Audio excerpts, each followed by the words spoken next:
Bonjour à tous, est-ce que tout le monde est connecté? Nous sommes en direct de France Université. Est-ce que le son est de qualité pour tout le monde? On me fait signe, comme ça. On y va donc? Voilà, c'est parti. Allez, je vous le disais, nous sommes en direct de France Université, locaux de France Université. Bonjour à toutes et à tous. Bienvenue à cette rencontre consacrée, vous le savez, au fameux rapport Jouzel, en présence de Jean Jouzel himself. À mes côtés, il est à ma gauche, lui-même pour commenter, éclairer les stratégies des universités et des grandes écoles, évidemment des grandes écoles françaises et universités françaises. On sera là pour parler évidemment de ce qui se passe ici. Cela fait suite à la parution, vous le savez, de son rapport, le rapport de Jean Jouzel, sensibiliser et former aux enjeux de la transition écologique et du développement durable dans l'enseignement supérieur. Les établissements y affichent des ambitions, même si bon nombre d'entre eux sont déjà engagés, ces établissements, dans beaucoup de stratégies de politique et sont engagés pour mener des actions concrètes en matière de formation, de recherche dans le développement durable, l'impact, la transition, la RSE. Alors, plusieurs invités partageront ces ambitions et leur vision. Bienvenue à nos confrères des médias qui sont ici et qui peuvent poser des questions. Alors, j'ai mon téléphone, j'ai un groupe WhatsApp et je peux transmettre les questions aux personnes qui sont là. Donc, vous pouvez y aller, et notamment à Jean Jouzel, puisque c'est lui qui pourrait répondre. Jean Jouzel, dont le rapport, hélas, a été un peu étouffé par l'actualité brûlante, si je puis dire, l'actualité triste de cette guerre et ce conflit entre la Russie et l'Ukraine, ou bien la sortie de Covid aussi, qui a aussi noyé dans l'actualité cette problématique pourtant au cœur de nos préoccupations, au cœur de nos préoccupations aujourd'hui et a fortiori demain pour les prochaines générations. Vous êtes accueillis au nom des trois conférences. Je le disais, France Université, la conférence des grandes écoles et la CDFI pour les ingénieurs qui se sont associés pour vous questionner, pour échanger avec vous et que vous nous présentiez évidemment les grands sujets que vous avez abordés. Bonjour Jean Jouzel. Bonjour. Voilà, appuyez sur le micro. Voilà, vous savez, un petit gars. Bienvenue. Oui, bonjour. Bonjour à tous et à toutes, ici dans cette salle et derrière l'écran. Merci Gilbert. Alors, c'est vrai qu'on va rentrer tout de suite dans le débat.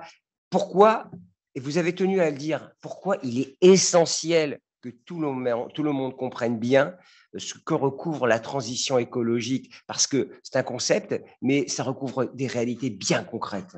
Oui, d'abord, merci. Mais ce n'est pas mon rapport, c'est, je crois, notre rapport. C'est un groupe de travail vraiment extrêmement actif. Certains sont là d'ailleurs, voilà, derrière l'écran, et je les remercie tous. Notre rapporteur Luc Abadi, c'est vraiment un travail collectif qui nous a pris 2 ans parce qu'il y a eu des petits arrêts. Voilà, avec une mission quand même ambitieuse, former, sensibiliser et former 100% des étudiants à la transition écologique. Alors, de quoi parle-t-on quand on parle de transition écologique? C'est vraiment au sens large. Alors évidemment, je suis peut-être moi-même plus directement concerné par la transition climatique, la transition énergétique, mais tout aussi importante est celle liée à la biodiversité, bien sûr, à l'environnement en général, à la sécurité alimentaire, tout est là, mais c'est beaucoup plus large que cette transition, je dirais, environnementale. La transition dont nous parlons, c'est la transition complète de la société, c'est-à-dire que les aspects sociétaux, les aspects sociaux en font complètement partie, les aspects économiques, c'est évident, et aussi les aspects culturels. C'est l'ensemble de vraiment, je crois, du fonctionnement de la société. Et pour un jeune d'aujourd'hui qui est dans l'enseignement supérieur, eh bien quand même, disons qu'on a des échéances chiffrées. Bon, en termes de climat, bien sûr, neutralité carbone en 2050. On voit bien que les 3 prochaines décennies vont être très importantes et que tous ces problèmes sont liés. On a intérêt à limiter le climat, ça aidera à, disons, à préserver la biodiversité, et ainsi de suite. Donc, les 3 prochaines décennies vont être importantes. Et ce qu'il faut retenir, eh bien, c'est que cette transition, les jeunes d'aujourd'hui, alors elle nous concerne tous, elle concerne aussi ma génération, c'est pas ce que je veux dire, mais les jeunes d'aujourd'hui, ou bien ils la réussiront, ou bien ils la subiront. Disons, on ne peut pas échapper à cette transition. C'est ça qui est important, à toutes ces dimensions. Et vous insistez sur le fait que c'est les jeunes qui seront le bras armé de cette action pour la transition et qui seront même le moteur. Oui, je crois qu'il ne faut pas exclure l'ensemble de la société, les jeunes, mais disons les générations qui sont déjà au travail. Et d'ailleurs, nous avons cette idée aussi que la transition, justement, doit aller au-delà de l'université, mais vers la formation continue. Et d'ailleurs, nous invitons l'université, l'ensemble de l'enseignement supérieur au sens large, à s'investir plus dans cette formation continue, disons tout au long de la vie, à la transition énergétique. Évidemment, les jeunes qui sont aujourd'hui dans les écoles, dans les universités, quelle que soit leur filière, auront un rôle au cours des 3-4 prochaines décennies, peut-être plus important que moi-même, par exemple, soyons clairs. Donc, mais ils seront au cœur de la transition, mais ils n'apprendront pas tout seuls, je l'espère, et j'espère qu'ils la réussiront. Mais oui, les étudiants d'aujourd'hui ont un rôle tout à fait spécifique et il faut, effectivement, il y a urgence, c'est ce que nous rappellent tous les rapports, que ce soit ceux du GIEC, de l'UPBES, et voilà, et aussi on voit bien que, voilà, si on parle de l'exemple de l'Ukraine, on voit bien qu'il y a une proximité entre cette transition énergétique, l'accès aux ressources, tout cela, c'est, disons, cette transition, c'est réussir effectivement, comment fait-on pour que les jeunes d'aujourd'hui soient à l'aise dans le monde de demain. On l'a bien compris, mais il y a aussi l'idée qu'il faut former. La formation est essentielle, c'est-à-dire qu'on comprendra d'autant mieux qu'on sait de quoi on parle, en gros. Oui, la formation est essentielle. Alors, on ne part pas de rien en termes de formation. D'abord, il y a beaucoup déjà d'établissements qui sont actifs par rapport à la transition, d'établissements de l'enseignement supérieur. Nous avons dans notre rapport dressé un panorama, donc assez large. Donc, on ne part pas de rien, c'est très clair. On ne part pas de rien non plus.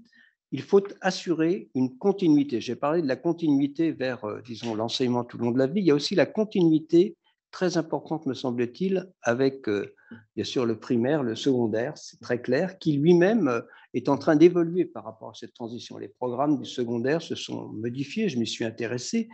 Je veux dire, voilà, donc, et cette continuité est nécessaire. Par exemple, on fait, je crois, une proposition, c'est de réunir les éco-délégués du secondaire, du lycée, que les éco-délégués, disons, établissent des liens avec, sur leur site, avec les universitaires. Ça semble tellement naturel, ça commence à se faire aussi. Mais donc cette continuité doit être là. Quand on parle de formation, il y a aussi surtout déjà la formation des enseignants. Et ça, c'est de ceux qui vont former.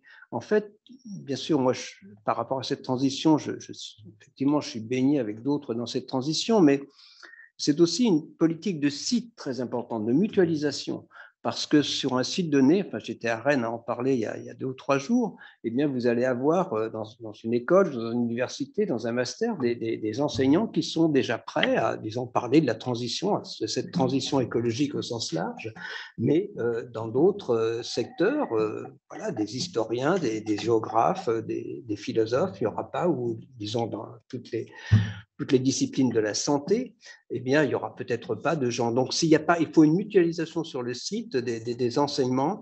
Et donc, ça, je crois que c'est aussi une des caractéristiques très fortes donc, de ces recommandations. Une politique de site. Un point aussi que vous teniez à souligner, c'était les initiatives des jeunes, parce qu'on se rend compte, on le verra tout à l'heure, ils seront invités à cet échange.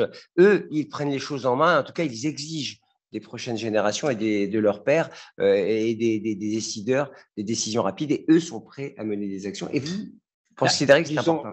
Soyons clairs, ils sont quand même en partie à l'origine de cette initiative. Disons, la signature du manifeste des 15 000 il y a 3 ans a un peu remué nos. Disons, voilà. Oui, disons, ils ont déjà joué un rôle très important en s'exprimant, et je crois que ça a effectivement aidé à ce que cette transition, cette nécessité de prendre la transition au sérieux, eh bien, soit prise en compte complètement au niveau de Frédérique Vidal. Je crois que voilà, les étudiants ont joué un rôle, et effectivement, nous espérons que les étudiants continuent à jouer un rôle. Alors, voilà, par exemple, une proposition très claire, très simple qui est faite, c'est effectivement par rapport à l'HCERS, d'inviter l'HCERS, on ne peut pas les forcer, mais en tout cas, on peut leur suggérer, nous l'avons fait d'ailleurs, d'inscrire effectivement cette implication dans l'enseignement de la transition énergétique comme un critère d'évaluation des établissements, avec l'espoir qu'effectivement les jeunes, au bout de quelques années, des étrangers, mais aussi chez nous, regardent effectivement ce critère par rapport à l'enseignement, parce que c'est l'espoir que beaucoup de jeunes, c'est notre espoir en tout cas, Coralie pourra nous dire, mais on parlera avec les étudiants, mais c'est notre espoir que les jeunes exigent, en tout cas, soient de plus en plus intéressés parce que cette transition se mettra en place, je l'espère, bien sûr, en tout cas sur différents aspects, et ce sera, je crois, une demande des jeunes d'avoir un enseignement très disons, volontariste, très bien construit par rapport à la transition. Il ne sera pas le même dans toutes les filières, c'est très clair. C'est pas... Ah bah oui, c'est vrai il y a beaucoup de liberté académique, c'est pas ça. Comment on les fait adhérer, les étudiants, mais aussi les enseignants et bien sûr les établissements. Alors, tout cela demande sans doute des moyens. On ne peut pas faire simplement avec des grandes idées et la bonne volonté. Est-ce que l'État doit accorder des moyens supplémentaires pour justement accompagner cette transformation, cette transition, pardonnez-moi, c'est la transformation aussi. Bon, j'ai bien aimé parce que, disons, le titre de notre rapport, c'est transition écologique, et dans cet entretien, c'est transition socio-écologique. Mais j'adhère complètement à cette idée, soyez-en bien sûr, il s'agit bien d'une transition socio-écologique, c'est très clair. Les moyens, eh bien, effectivement, nous sommes, alors peut-être certains nous le reprocheront-ils, nous sommes très peu directifs dans ce rapport. En fait, il y a très peu de, voilà, sauf... disons, la ministre, c'est 100%. Comment on fait pour avoir 100% des étudiants qui soient effectivement formés il faut regarder aux 2 premières années. Donc, c'est vrai que la première recommandation, c'est, disons, vraiment de porter un regard sur l'enseignement de cette transition dans les 2 premières années. Et là, c'est le seul, pratiquement, disons, c'est pas du tout, mais la seule recommandation, je pourrais dire chiffrée, c'est-à-dire d'avoir 6 ETCS qui soient consacrés vraiment à la transition sur les 2 premières années, avec beaucoup de liberté, bien sûr, dans le contenu. Voilà. Mais quand on parle de 6 ETCS, enfin de 6 unités, donc modules, je dirais, eh bien, on ne parle pas forcément de modules nouveaux. D'abord, il y a beaucoup de possibilités, en tout cas. Enfin, moi-même, je ne suis pas enseignant, mais nous avions évidemment des enseignants dans notre groupe de travail. Et bon, disons, c'est cette idée aussi déjà d'intégrer la transition petit à petit, d'infléchir des modules qui existent et d'y intégrer effectivement, disons, un regard sur la transition. Alors, ça dépendra, mais on sent bien aussi qu'il pourrait y avoir création de modules, disons, tout à fait spécifiques, nouveaux. Et là, il faut effectivement que les enseignants soient aidés. Il y a aussi la formation des enseignants. Comment on donne du temps aux enseignants qui ne sont pas formés, je l'ai dit, très peu sont formés. Pour se former, tout ça, c'est important. Il y aura besoin de moyens. Nous n'avons pas chiffré, c'est vrai, mais voilà, c'est important et disons, l'État, les établissements ont un rôle important à jouer. On peut aussi peut-être regarder ce qu'on peut faire du côté de l'Europe. Il y a beaucoup d'initiatives, mais voilà. Et une de nos recommandations, c'est effectivement, disons, qu'à l'issue de le plus rapidement possible, nous espérons, se mettre en place une structure pérenne où les établissements puissent aller effectivement trouver l'information sur la façon de financer, bien sûr, comme ici nous avons les directeurs d'établissement, c'est très important, voilà, donc vous savez comment faire généralement, mais c'est vrai que, disons, s'il peut y avoir vraiment cette structure pérenne où toutes les informations, je le redis, on ne va pas repartir de zéro, c'est vraiment déjà mettre, disons, faciliter l'accès aux ressources de tous ordres, aussi bien en termes de possibilités de financement, mais bien sûr de contenu, par rapport à ce qui existe, et puis bien sûr le compléter. Mais on ne veut pas repartir de zéro, effectivement, ce n'est pas... Bon, disons, c'est l'espoir qu'il y aura besoin de soutien, mais on peut aussi déjà faire... En tout cas, il y a déjà des choses à faire dans le contexte actuel. Mais il y aura bien sûr besoin de soutien. Et vous savez qu'on a les patrons de toutes les organisations, là, les conférences qui sont là. Est-ce que vous leur donnez quand même un bon point pour tout ce qui a été fait? Alors, certains ont commencé bien avant, ou est-ce qu'il y a encore du boulot? Il faut aller vite, encore plus vite, il faut accélérer. Moi, je pense qu'on peut donner des bons points à ceux qui se sont engagés. Il y a vraiment, disons, peut-être depuis peut-être l'accord de Paris a-t-il marqué un petit peu les esprits, mais il y a vraiment une prise de conscience dans l'établissement. Il y a plus de directeurs d'établissement qui osent dire je ne ferai rien chez moi. Je m'en fiche, non. Peut-être qu'il ne fait rien, oui, c'est ça, mais il n'ose pas semblant, le dire. En tout cas, il n'ose pas le dire, je vous assure. Voilà. Donc, oui, non, ça va. On espère que ça prendra du temps pour entraîner tout le monde. C'est ça. bon, je comprends que, voilà, disons, les sciences de la santé, médecine et tout ça, ils doivent se. Et pourtant, c'est important aussi qu'il y ait une prise de conscience de cette réalité dans tous les domaines, c'est ça. Donc, il y a peut-être des domaines qui s'en sont éloignés et non concernés, mais bien sûr, ce sera aussi, je crois, bah, le rôle bien sûr, votre rôle à vous tous, aussi des présidents d'université, d'entraîner effectivement notre espoir, c'est que ce rapport, disons, vous y adhériez, là je m'adresse au directeur d'établissement, et voilà, et qu'après vous reveniez vers ce groupe de travail, ou ce qui, bien sûr, cette structure pérenne et qu'on interagisse. Mais il y a vraiment, nous sommes très conscients que ça prendra un peu de temps à se mettre en place, bien sûr, mais il faut y aller. J'en profite pour signaler à mes confrères qui nous écoutent, s'ils veulent poser des questions, ils peuvent interpeller M. Jouzel. Il y aura une séquence de questions avec la presse, évidemment avec les personnes qui nous écoutent. Vous avez évoqué le HCERS de Thierry Coulon il y a quelques instants. Qui dit HCERS dit évaluation, hein, vous n'êtes pas sans l'ignorer, mesure. Et est-ce qu'aujourd'hui, il faut évaluer, voire, je dirais pas sanctionner, mais en tout cas récompenser, le cas échéant, les établissements à la lumière justement de ces indicateurs de RSE, de développement durable, d'impact, de transition? Nous le pensons, oui, ça doit être un critère, bien sûr, qui prendra une place, nous l'espérons, notable dans l'évaluation des établissements.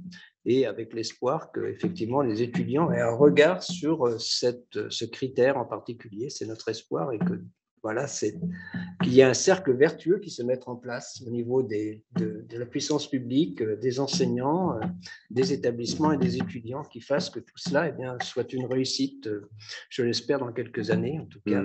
Bien sûr, on va avoir les renouvellements à chaque fois, voilà, donc ça prendra un peu de temps, mais je sais que oui, il y a déjà beaucoup de choses qui se font, mais voilà, il faut entraîner tout le monde. C'est ça notre difficulté. Parce qu'on le rappelle, hein, l'enjeu de tout ça, c'est l'urgence. Hein. Ouais. L'urgence climatique, ce n'est pas un vain mot. C'est-à-dire que les échéances ne sont pas à un siècle, hein, elles sont plutôt quelques dizaines d'années. Enfin, oui. Enfin, pour le climat, bien sûr, il y a cette date un peu butoir de 2050, mais disons, c'est vraiment les prochaines décennies. C'est-à-dire, c'est la vie active des jeunes d'aujourd'hui qui sont dans vos établissements. C'est très clair. Donc, alors, voilà. Oui, juste, j'en profite parce que je n'ai pas de questions de journalistes. En revanche, j'ai quelques questions d'intervenants plutôt professionnels de notre milieu qui parlaient de référentiel. Vous avez évoqué, vous, hein, le référentiel. Il y a même 5 compétences que vous demandiez d'acquérir ou de mettre en œuvre.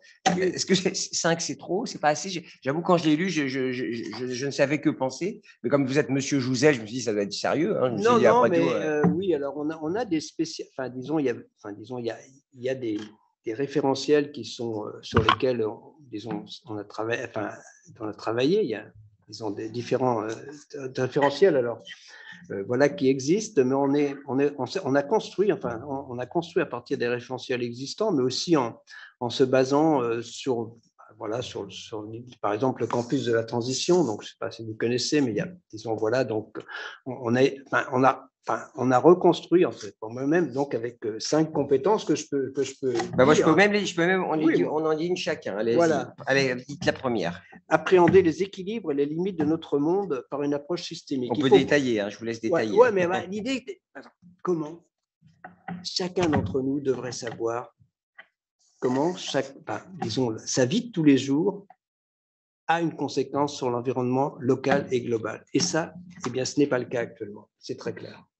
Saisir les ordres de grandeur et les incertitudes par une analyse prospective. Oui, bien sûr, ça c'est vrai pour tout. Il y a beaucoup, c'est vrai dans le domaine qui me touche, le climat, nous avons des certitudes, mais il y a aussi des incertitudes sur, par exemple, comment on va, disons, à caractère régional. Il ne faut pas non plus, il faut regarder la science, effectivement, avec, disons, ce que nous savons, effectivement, mais aussi les incertitudes. Et c'est vrai, je crois, dans tous les domaines. Dans le domaine de la biodiversité, ce n'est pas si simple non plus, c'est plus difficile à quantifier. Voilà. Donc, c'est prendre un peu de temps pour regarder ce que notre environnement requiert comme attention, mais bien au-delà, je le redis aussi, on va parler de bassins d'emploi, de modifications. C'est très dur, par exemple, de savoir dans cette transition comment vont se modifier les emplois. Donc, par exemple, et c'est pourtant très important pour tous les établissements. C'est aussi, on souhaite aussi que, disons, à la clé de cette démarche, les emplois pas forcément dans l'environnement, mais disons que ça facilite effectivement l'intégration des jeunes dans les entreprises. Je vous laisse dire le troisième, moi j'ai dit le deuxième. Ah oui, co-construire les diagnostics et les solutions. Ça, la co-construction, elle est effectivement à tous les niveaux, au niveau des établissements, des étudiants, des enseignants.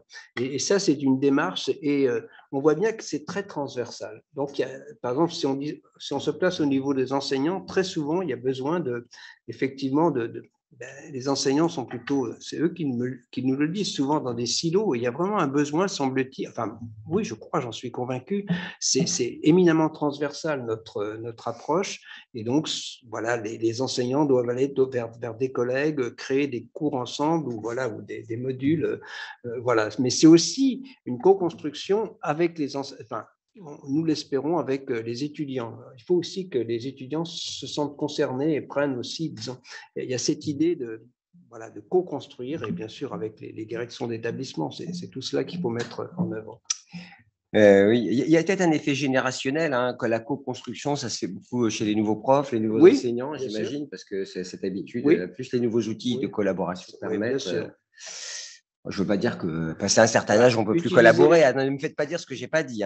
Non. Utiliser, allez-y. Utiliser les outils pour concrétiser les évolutions.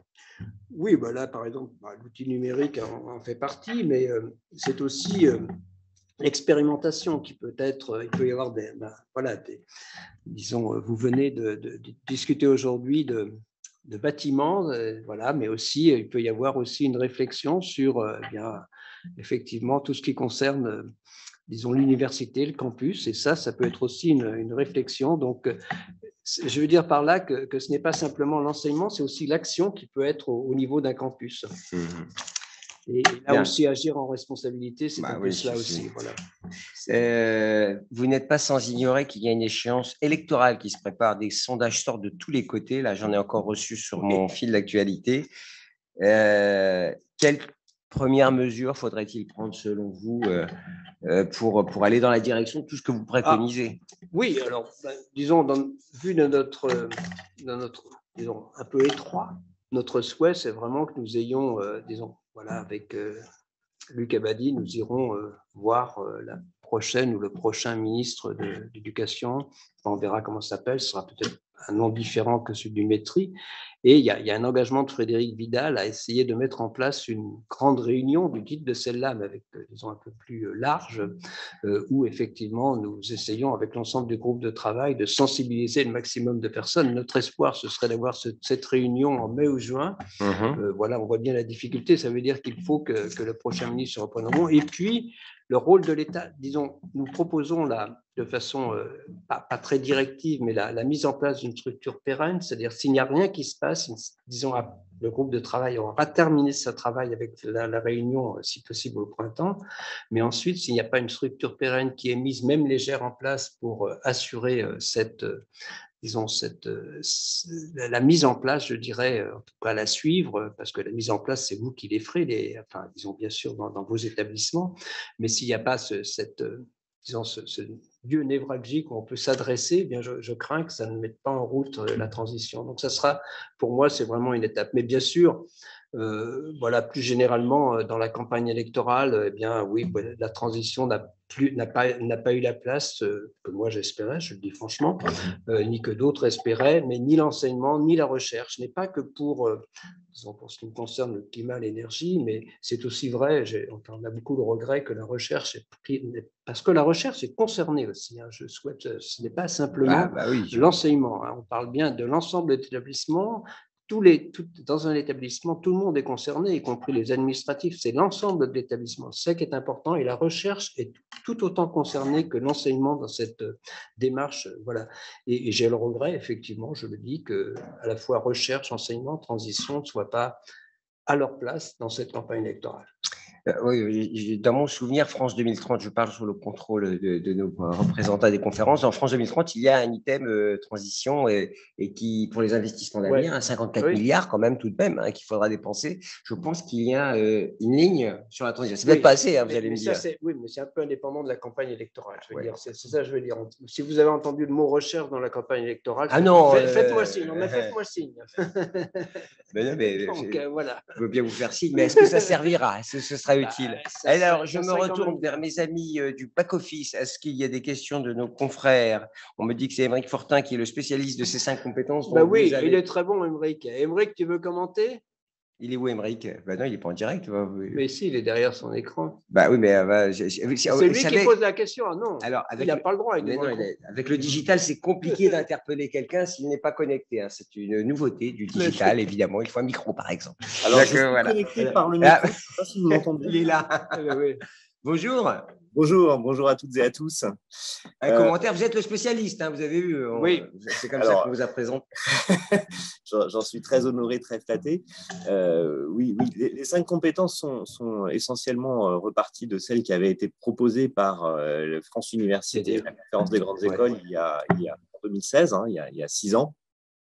Comme étant effectivement, et c'est des compétences qu'on retrouve dans à peu près tous les référentiels, hein, le référentiel de l'ONU, même ce qu'a sorti l'Europe là en termes de formation, enfin de green compétences, on retrouve des choses qui sont très proches. Hein, sur effectivement, l'idée c'est de dire que à la fois évidemment on a besoin de connaissances pour être averti, mais ça je dirais c'est essentiellement, et Jean Jouzel l'a bien rappelé, l'enseignement secondaire et primaire déjà qui alerte, hein, et qui donne ses connaissances sur le monde dans lequel on évolue, sur notre impact sur la biosphère et sur l'ensemble des challenges. Ces connaissances ont vocation peut-être à être approfondies, à être, je dirais, bien entérinées, mais elles sont déjà présentes. Et puis on est dans un monde de toute façon où la connaissance devient une compétence, c'est-à-dire que ce qui est important, c'est aussi de savoir aller chercher la bonne information, de savoir analyser la valeur d'une source, de savoir comparer des sources, et il est évident que personne ne peut avoir en tête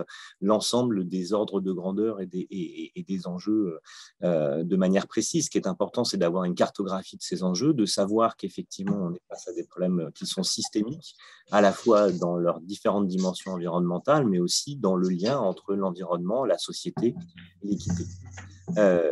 Et donc les 5 compétences, elles ont vocation à la fois à permettre justement de devenir acteur des transitions en ayant les bonnes façons de poser les problèmes. Parce qu'on est aujourd'hui dans un monde dont la complexité impose que savoir résoudre un problème bien posé n'est pas la compétence primordiale que doit permettre d'acquérir l'enseignement supérieur. L'enseignement supérieur, aujourd'hui, il a vocation à apprendre aux gens à appréhender des problèmes complexes, et d'où la nécessité de construire ensemble à la fois les diagnostics et les solutions, parce que personne ne peut avoir une appréhension complète et parfaite des problèmes depuis son bureau.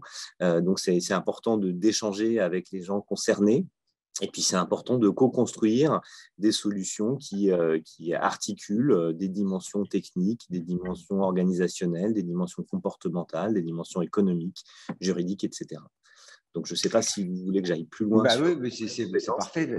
Voilà, on les a déjà je demande à M. Jouzel s'il est d'accord. Tout à fait. Merci, Émeric. Vous savez, c'est notre invité vedette, hein, c'est notre vedette, c'est lui qui ouvre et qui conclut. Hein. J'ai une dernière question. Vous savez, hier se tenait le grand taux de l'association, vous savez, pour un réveil écologique, ces étudiants qui se sont mobilisés. Et dans le grand taux, ils présentaient des chiffres.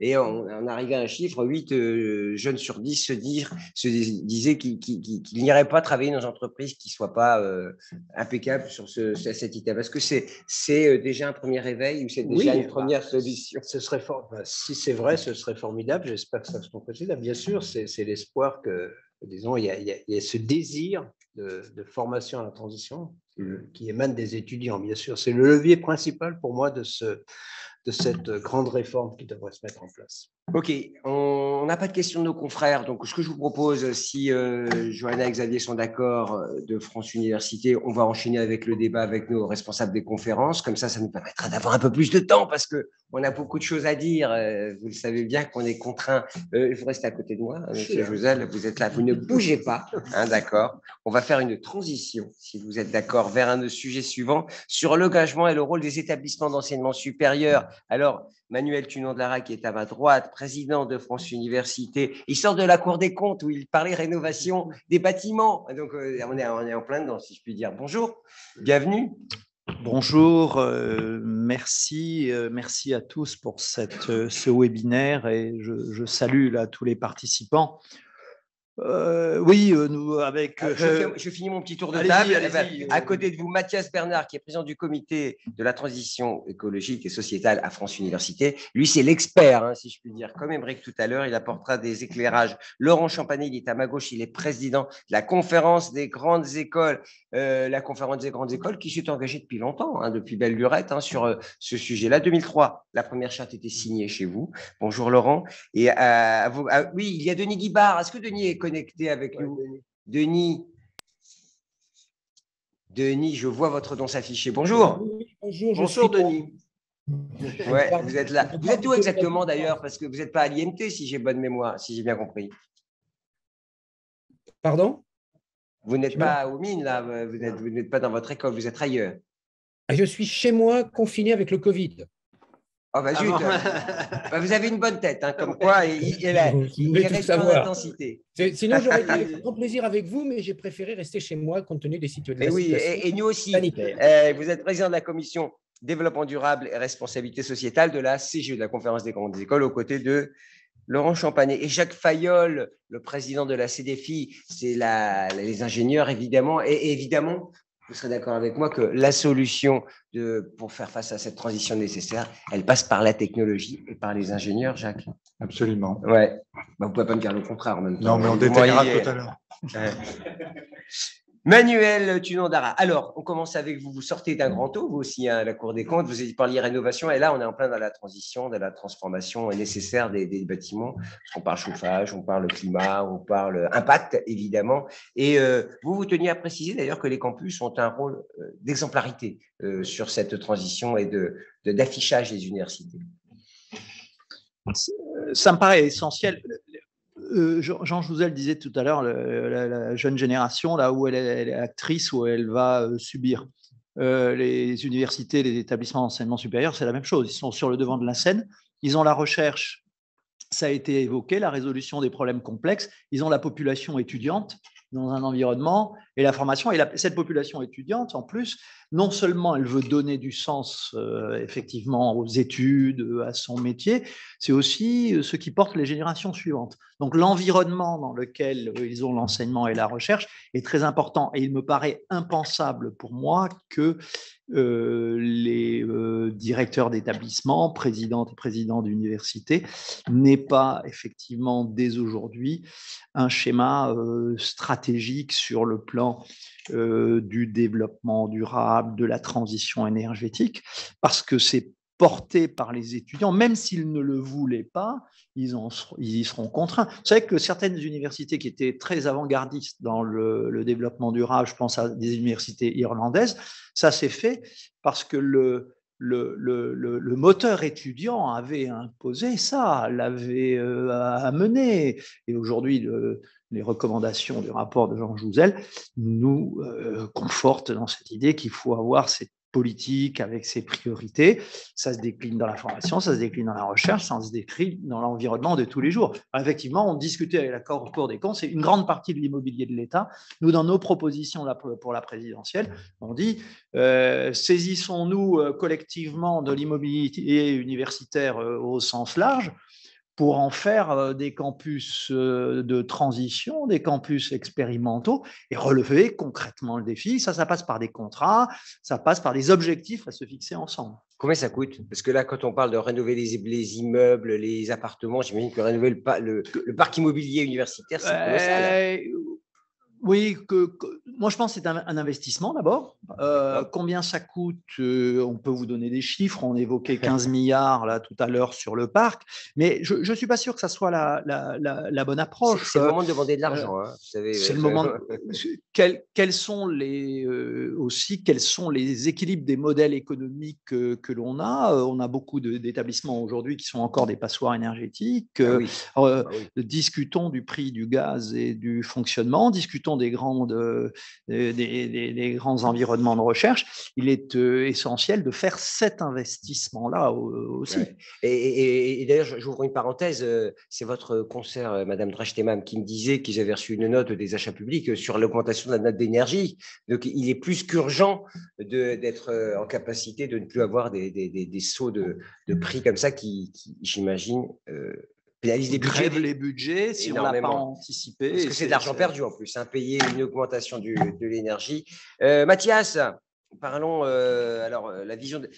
Vous avez une vision plutôt systémique, hein, vous proposez une vision systémique hein, quand on parle de sujet, mais aussi sur les formations, parce que c'est vraiment un sujet clé dans les universités, puisque c'est des lieux de formation. Et c'est là que se joue, évidemment, pas simplement sur les bâtiments, mais aussi sur les formations. Oui, bah c'est sur les formations d'abord parce que ça s'adresse aux étudiants, hein, je crois qu'effectivement, et du coup, et ça renvoie aussi, hein, c'est pour ça qu'on parle d'approche systémique, hein, ça renvoie à la fois à la recherche, parce que nos formations, bien entendu, elles sont assises, elles sont adossées à la recherche qui se fait, hein, évidemment, dans nos laboratoires. Et puis, effectivement, pour revenir à la problématique immobilière, effectivement, on ne peut pas envisager d'avoir des formations à la transition dans des passoires énergétiques, justement. Donc, du coup, on sait bien que la sensibilisation aussi aux enjeux de la transition, elle passe également par la vie de campus, par des pratiques éco-responsables qui peuvent être expérimentées en commun, justement, hein, dans des espaces et qui est notre patrimoine universitaire. Alors, sur le volet de la formation, je pense qu'effectivement, vous l'avez dit, il y a déjà beaucoup de choses qui existent. Il y a bien sûr des formations déjà qui sont dédiées à différents niveaux, d'auto-licence professionnelle, master, diplôme d'ingénieur, doctorat, etc. L'enjeu, il me semble, du rapport Jouzel, c'est quand même vraiment de fixer cet objectif volontariste, hein, qui est justement ces 100% d'étudiants niveau Bac+2 hein, qui sont formés. Ça, je crois que c'est vraiment affiché. Voilà, c'est ça vraiment la nouveauté. Et ça, c'est vraiment, là, ça nous impose effectivement de franchir un cap. Hein.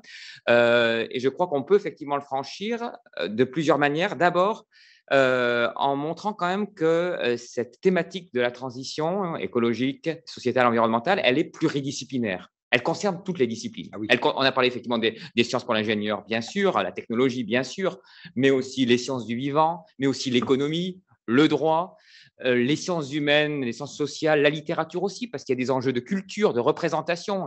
On sait bien que peut-être les résistances à certaines évolutions comportementales, elles sont peut-être pas forcément seulement techniques, mais elles sont d'abord effectivement mentales. Donc effectivement, il faut aussi travailler là-dessus.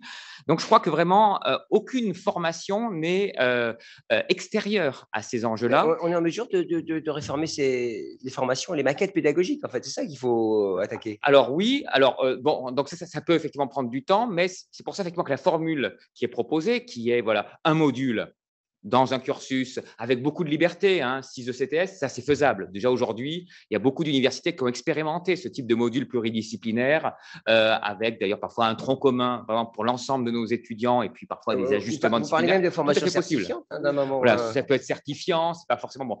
Donc ça, je pense qu'il y a vraiment effectivement, il faut répondre à une urgence. Après, je dirais que l'intuition du rapport, c'est quand même de dire, bon, à partir du moment où on va implémenter une sensibilisation déjà sous la forme d'un module de 25 heures, 30 heures, 6 ECTS, ça va forcément avoir un effet transformant sur l'ensemble des formations. Les étudiants vont demander effectivement un approfondissement dans la suite de leur cursus.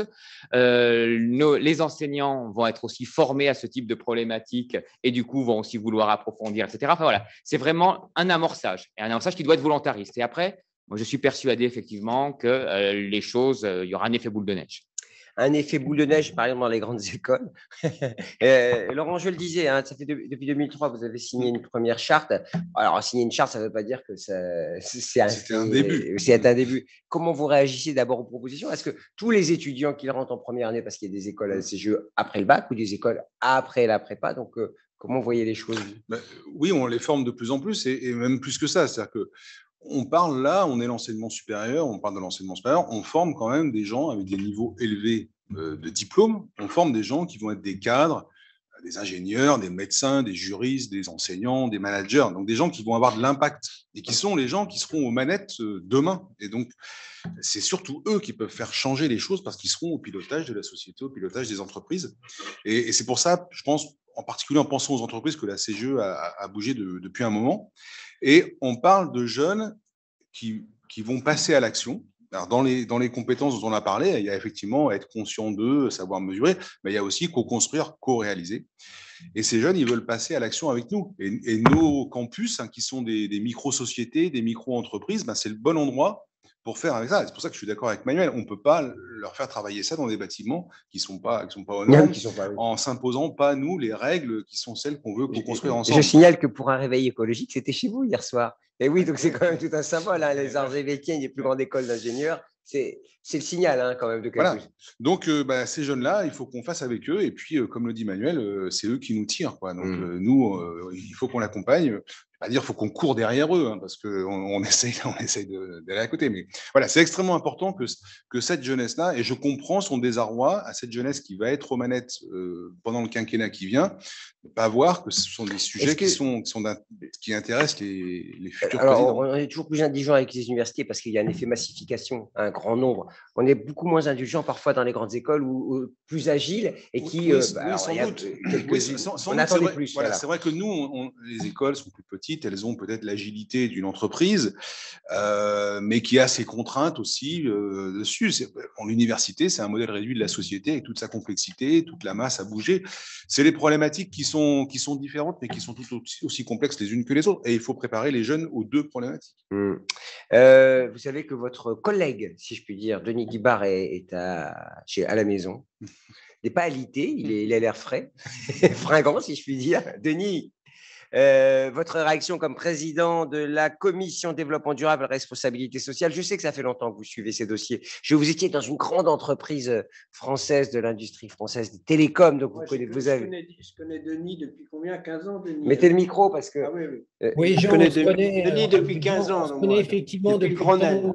où je m'occupais de développement durable chez Orange, pour citer l'entreprise. Ah je ne sais pas le dire, vous l'avez dit. Mais moi, je l'assume pleinement. Donc il n'y a pas de… Alors, revenons à nos moutons, si je puis dire. Alors, votre regard sur ce sujet-là, alors, visiblement, Orange avait pris le pli du développement durable. Les écoles l'ont pris à un rythme varié et très différencié parce qu'il y a beaucoup d'écoles après tout. Et votre regard sur ce sujet-là, vous avez travaillé particulièrement dans les établissements. Je pense que, et je vais reprendre un petit peu beaucoup de choses qui ont été dites. D'abord, comme d'autres, je salue le travail de ce groupe de travail et le travail piloté par Jean et les recommandations qui sont faites. Donc, le premier regard que j'ai ensuite, c'est d'attendre très fortement la suite de ce rapport et de ses recommandations et la mise en œuvre de ces recommandations et la reprise par le politique, quel qu'il soit après cette phase d'élection, de ces recommandations et la mise en musique. Parce qu'un certain nombre de choses dépendent des établissements, quels qu'ils soient, mais il y a aussi besoin d'une mise en musique, d'une orchestration et d'une animation au niveau national. Je pense qu'il y a une dynamique qui est à l'œuvre depuis quelques années. Je l'ai bien vu en tant que président de la commission des DRS de la CGE. Il y a quelques années, le sujet mobilisait modérément mes collègues directeurs des grandes écoles. Ce n'est plus du tout le cas aujourd'hui et c'est absolument essentiel. On a vécu longtemps avec les initiatives d'un certain nombre d'acteurs. Il y en a toujours eu dans les grandes écoles et dans les universités qui prenaient des initiatives, qui faisaient bouger un petit peu les choses, mais tant qu'il n'y avait pas une volonté d'en haut pour animer et relancer et valoriser ces actions-là, ça restait un petit peu à petite échelle. Et le développement durable, je dis souvent, ça doit exister à tous les étages, y compris à l'étage de la direction. Et c'est ce qui est en train de se passer à l'étage de la politique. C'est aussi ce qui est en train de se passer. Et c'est ça qui donne une chance, une opportunité d'avancer à partir de toutes ces bases. Et pour reprendre ce que disait Laurent, je crois qu'il est absolument essentiel que tous les étudiants qui sortent de nos établissements, que ce soit les universités ou les grandes écoles, soient plus que sensibilisés au sujet, parce que c'est exactement ce que disait Laurent. C'est eux qui vont être aux manettes, qui vont avoir une capacité d'action supérieure à la moyenne, je dirais, de nos concitoyens, de par les fonctions qu'ils vont occuper dans les entreprises. Parce que, qu'on le veuille ou non, et là je reprends un petit peu ma casquette de chez Orange, les entreprises qui sont sans doute vues comme la cause d'un certain nombre des problèmes environnementaux que nous connaissons, sont aussi sans doute le lieu où il y a le plus de solutions qui existent. Que ce soit… Je vais dire ça à Total, l'Institut Polytechnique. Et un point important, et je pense que peut-être que Jacques y reviendra aussi, par des solutions technologiques, mais l'essentiel de tout ça, et c'est pour ça que je reprends aussi le point de Jean, que ce qui est important, c'est de voir que c'est une transition socio-écologique, et que la dimension sociale, la dimension humaine, la dimension d'acceptabilité des transformations, des indispensables transformations qu'on a à faire est extrêmement importante, et que c'est aussi quelque chose qu'il faut que l'on enseigne dans nos écoles et nos universités, quelles qu'elles soient. Et c'est pour ça qu'il est aussi important qu'à côté d'un cours de base de 6 ECTS dans un cours dédié, il est extrêmement important, et c'est ça qui est le plus grand challenge, je pense, c'est que les questions de développement durable, de transition écologique doivent irriguer toutes les disciplines. Exactement ce qui se passe dans les entreprises. Avant, dans les entreprises, il y avait la direction RSE, développement durable dans un coin, et puis on faisait business as usual. ça se transforme vraiment quand le marketing, quand l'ingénierie, quand la recherche, quand la finance intègrent cette dimension. Ce qui veut dire qu'il faut qu'on forme toutes ces disciplines-là pour prendre en compte ces enjeux. Merci Denis, je vous connais par cœur, je sais que si je vous cède la parole, vous ne me la rendrez pas. Donc, juste un mot, Laurent, comment on résout cette injonction contradictoire? Je parlais de Total, vous savez, à l'Institut Polytechnique, qui s'est fait quand même un peu…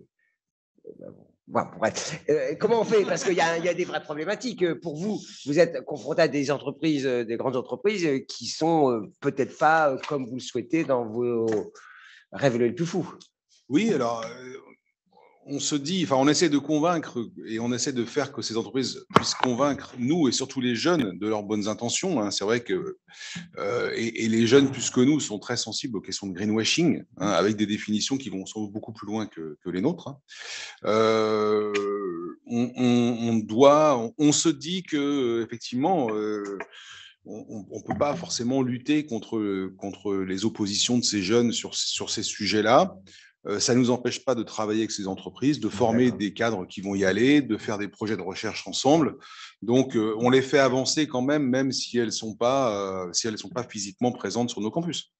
Alors, Jacques Fayolle est avec nous. Alors, beaucoup disent que la transition passera par la technologie, par les ingénieurs. Hein. Beaucoup voient dans les ingénieurs les sauveurs du monde. Alors, vous l'avez dit, il y a les sociologues, les historiens, les philosophes, les démographes, tous ceux qui font des sciences molles, comme on dit, pour les opposer aux sciences dures, n'empêche qu'elles sont importantes. Alors, chez les ingénieurs, plus encore, la pression est grande, j'imagine. Je ne sais pas si elle est plus grande qu'ailleurs, mais elle est très présente. Et clairement, on dit effectivement que les ingénieurs, c'est les médecins du monde. Donc, on a une question aujourd'hui de travailler sur l'ensemble des processus.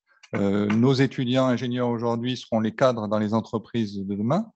Et il faut accompagner cette transition sur l'ensemble des processus. Donc, ça passe sur la formation, ça passe sur la production de connaissances, ça passe par la valorisation, le transfert dans les entreprises. Et de ce point de vue-là, il y a une attente forte des élèves, il y a une attente forte des enseignants pour insuffler ces éléments-là, et les établissements accompagnent ça. Les enjeux aujourd'hui, pour nous, ils sont nombreux. Il y a un enjeu de formation de notre corps enseignant qui est clair, parce que ces questions-là, elles doivent être traitées de manière systémique.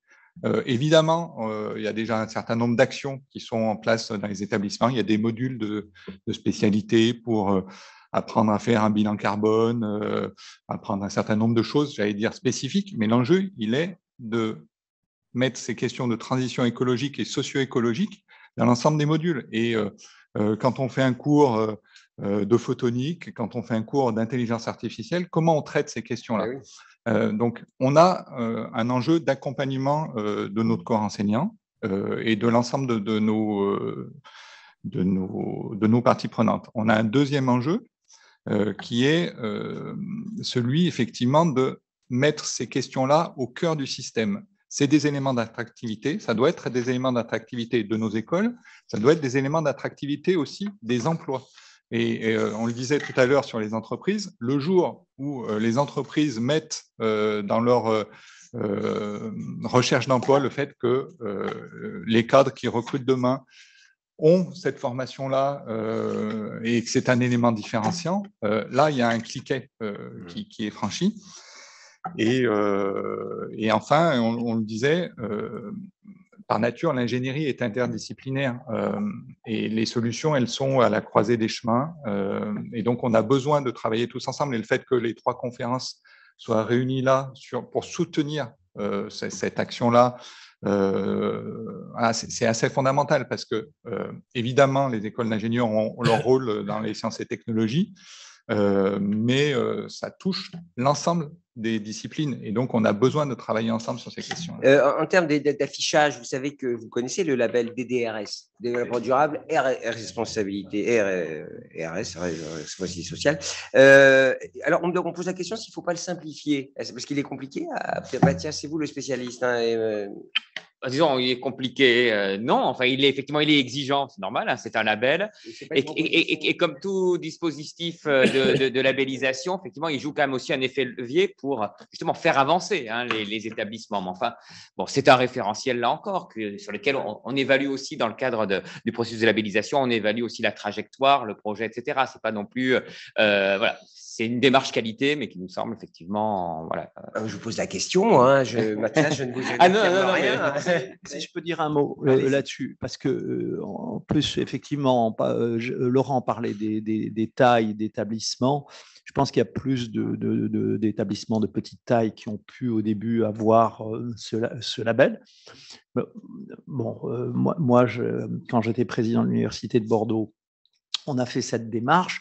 Au-delà du contenu, des choses dont on peut discuter, la démarche est fondamentale, hein, parce que vous mouillez tout le monde, c'est l'équipe de direction, vous mettez vraiment, c'est un défi interne.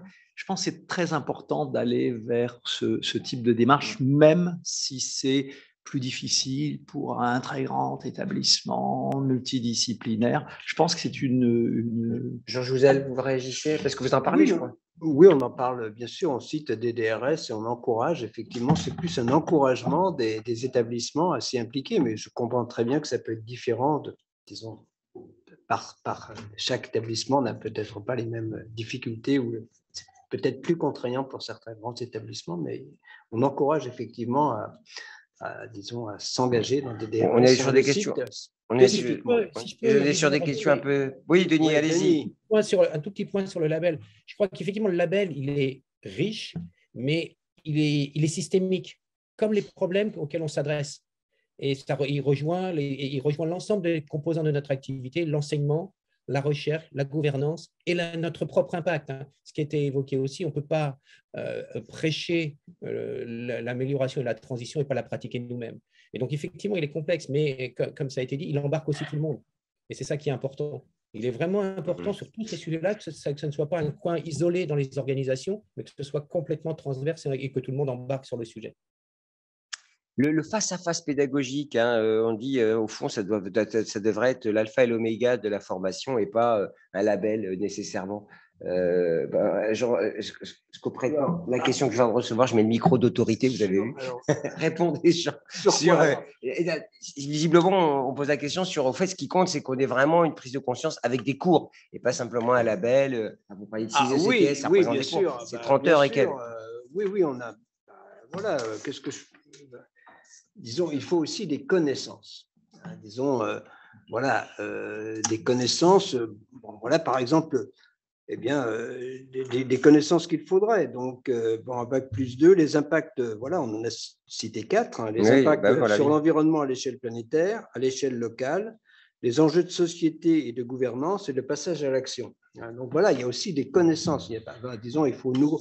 C'est pas simplement, effectivement, le DDRS, il y a des choses à savoir, il y a effectivement des ordres de grandeur, il y a des mécanismes, c'est pas si compliqué que ça. Je veux dire, je suis sûr qu'avec, disons effectivement ces 6 TCS, on peut rentrer dans la vie en sachant de quoi on parle quand on parle de transition écologique. Mathias. Après, peut-être pour prolonger la réponse, je pense que ces connaissances, elles peuvent s'acquérir par des modalités différentes. Ça peut être effectivement un cours magistral, ça peut être de l'hybridation entre effectivement un MOOC par exemple et puis un complément tutoré. Ça peut être aussi des projets collectifs où les étudiants sont eux-mêmes acteurs et après effectivement et où ils démontrent effectivement des compétences qui sont ensuite certifiées. Enfin, je crois que là encore, la notion de liberté pédagogique, elle est vraiment importante et je pense que si on veut que nos communautés enseignantes et étudiantes d'ailleurs s'approprient également cette proposition, je crois qu'il faut vraiment laisser le champ libre à toutes les innovations pédagogiques possibles et pas être simplement sur un seul modèle, je dirais, de cours ou de formation. C'est vraiment cette idée-là qui me semble essentielle. La CTI, d'ailleurs, vous connaissez bien.